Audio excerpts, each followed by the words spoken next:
Shrink in the house, guys. Happy Sunday. Hope you're all enjoying, the rest day, with your families or loved ones or whoever. Maybe you're alone. Maybe I can bring some, a little bit of entertainment for you today. I want to talk about Technics Turntables. I mean, guys, I got one word for them, and it's iconic. Okay, throughout my journey, I've owned a few, right? And again, I don't know why I sold them. Again, I talk about this all the time, the compulsion. Like, do you really need to sell it? Many times I've sold things that I paid for dearly and regretted it, right? Like, just didn't think it through. Even sold something before the new one came in and realized, oh, damn, I made a mistake. Anyone who's been doing this for decades knows exactly what I'm talking about. We've all had it happen, okay? So, Technics as a company, they're kind of the godfathers of direct drive, which it almost means computer driven, looking for that dead accurate speed. Because at the end of the day, that's all a turntable is designed to do.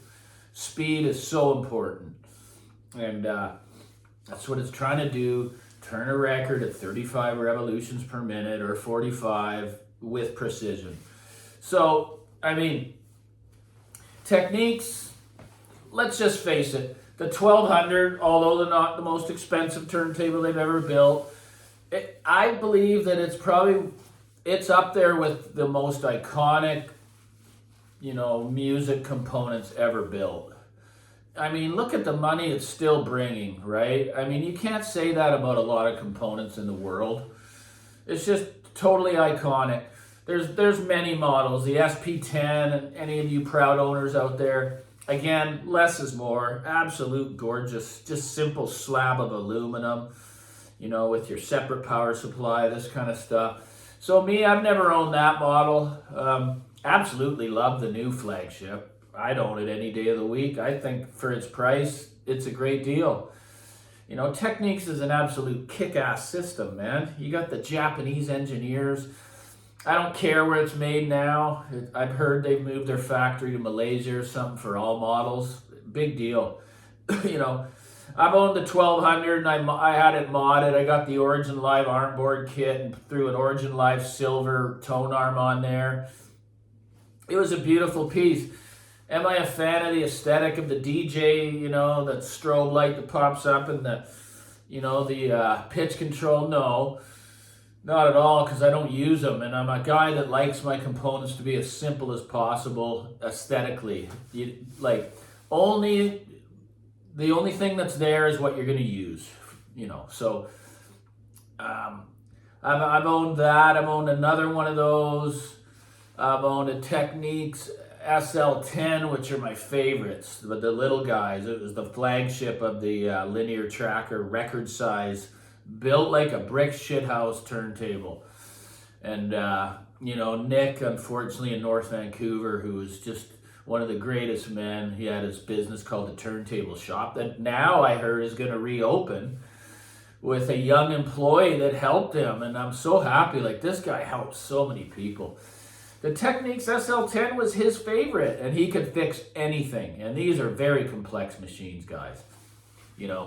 So I owned one of those, and I owned an SL7 in silver. And again, I don't know why I sold it. It worked absolutely perfectly.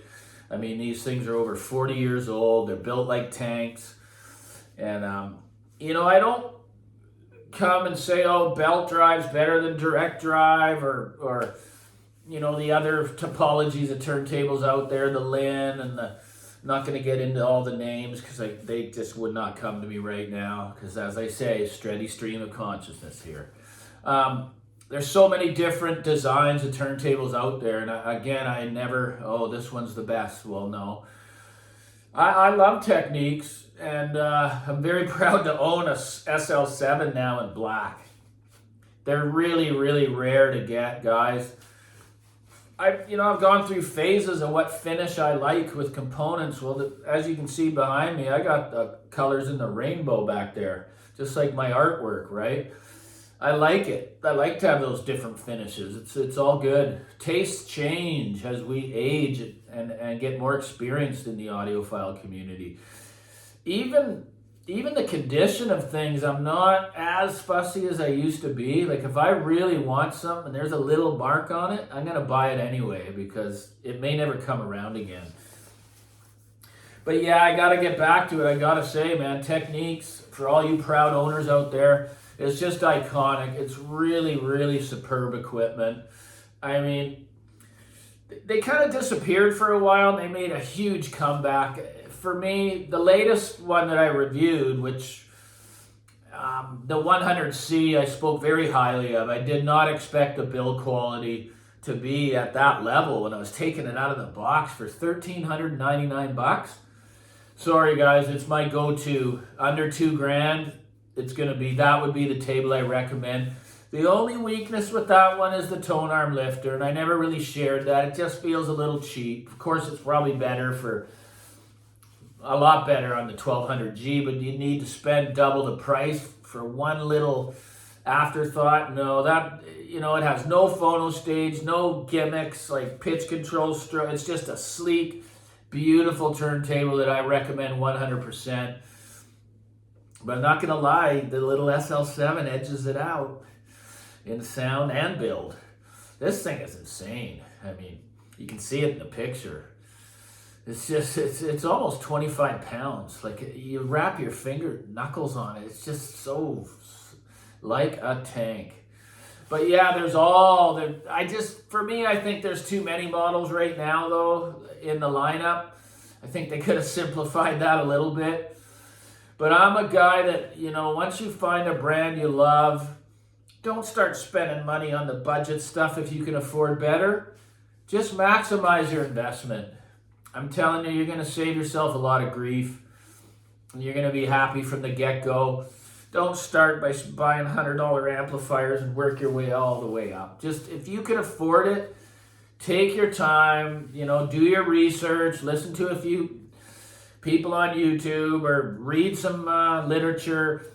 Just buy right the first time and save yourself a lot of time and a lot of grief. But to all you Techniques lovers out there, congratulations. I mean, it's iconic. Even those 1200s are just unbelievable. They've stood the test of time. I'm really grateful and proud to own the SL7 here in such phenomenal condition. I think there's one dot on. I've never seen one in this shape. And everything works perfectly. All the lights. So yeah, I do like some vintage stuff, but I paid under $300 for it. I'm not a guy that can fix stuff, so I'm not going to invest the big money in the vintage stuff like the turntables because, the best direct drive that I've ever owned, in my opinion, is the Victor, which was the flagship JFC. It was the TT101, similar to the Denon DP80s, and it was just a motor, man, that was that deep. And technicians, when they saw that thing, if there's a problem, they just say, no, it's just too complex, guys. But it worked perfectly. It was the original with the original tone arm, original blend, and idiot me sold it. TT101, one of the greatest direct drives of all time, period. This thing was gorgeous. See, this is what I'm talking about, guys. Think it through before you sell anything, okay? Anyways, like and subscribe.